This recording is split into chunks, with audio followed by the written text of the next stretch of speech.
पंजाब विधानसभा में विपक्ष के नेता और कांग्रेस नेता प्रताप सिंह बाजवा ने कहा कि उन्हें सदन में बोलने के लिए पर्याप्त समय नहीं दिया गया, जिसके कारण कांग्रेस विधायकों ने विधानसभा से वॉकआउट किया। बाजवा ने इस पर अपनी प्रतिक्रिया देते हुए आरोप लगाया कि सदन में विपक्षी नेताओं को अपनी बात रखने का मौका नहीं दिया जा रहा है, जिससे उनकी आवाज दबाई जा रही है। विपक्षी पार्टी ने इस वॉकआउट के जरिए अपनी नाराजगी जताई और लोकतांत्रिक प्रक्रिया की अहमियत पर जोर दिया। मोस्ट अनफॉर्चुनेट है, हमें टाइम मिला था 45 मिनट का और ये परंपरा है कि जो लार्जेस्ट ऑपोजिशन पार्टी उसी का लीडर ऑफ ऑपोजिशन होता है। लीडर ऑफ द ऑपोजिशन ने चुनना होता है कि जैसे 45 मिनट का टाइम है कि 2 लोग बोलेंगे, 4 बोलेंगे, 6 बोलेंगे या अकेले बोलेंगे। तो मैंने अपनी प्रेफरेंस इनको लिखकर भेजी थी कि 20 मिनट मैं लूंगा, नंबर 2 पर सुखपाल सिंह खैरा जी 15 मिनट बोलेंगे और तीसरे में जो अपने सापरगढ़ सिंह हैं वो 15 मिनट बोलेंगे।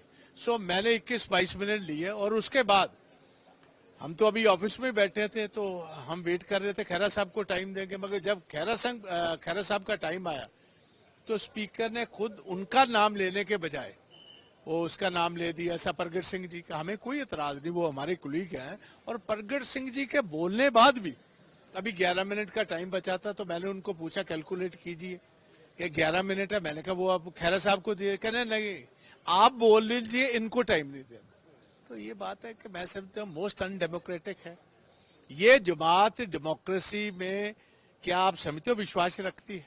क्या हम भी अपनी पार्टी का टाइम अब आम आदमी पार्टी को पूछ कर देंगे कि कौन हमारा बुलारा बोलेगा? तो इसीलिए हमने वॉकआउट कर दिया।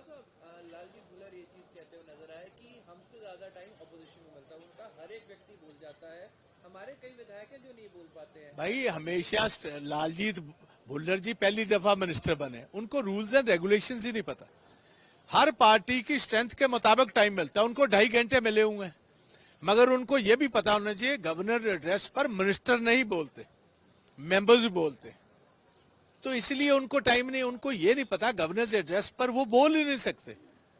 अकेले जो एमएलए हैं उनको टाइम दिया जाता है, या कोई स्पेसिफिक चीफ मिनिस्टर बोल सकता है या चीफ मिनिस्टर की तरफ से फाइनेंस मिनिस्टर बोल सकता है, बट दैट इज ओनली जब स्पीकर से इजाजत ली हो।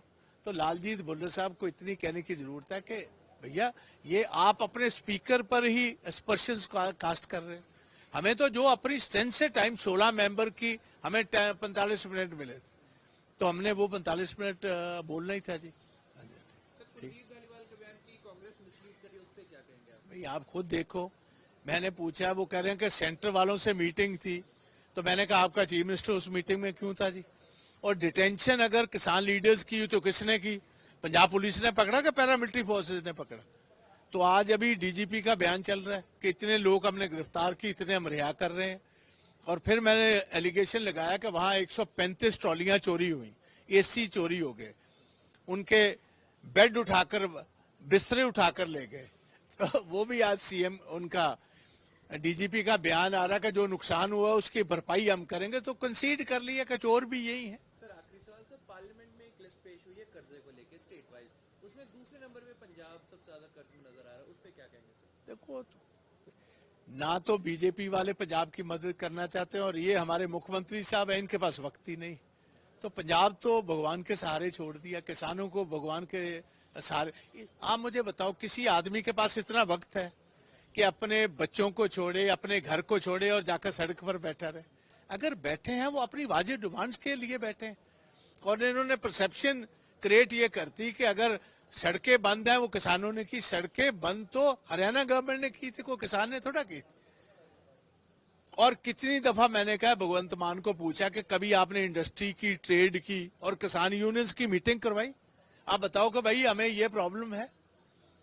अगर फिर वो सड़क ना खोले तो फिर तो आप उनका कसूर उठा सकते हो। तो उनकी तरफ से तो कोई ऐसा काम ही नहीं हुआ है।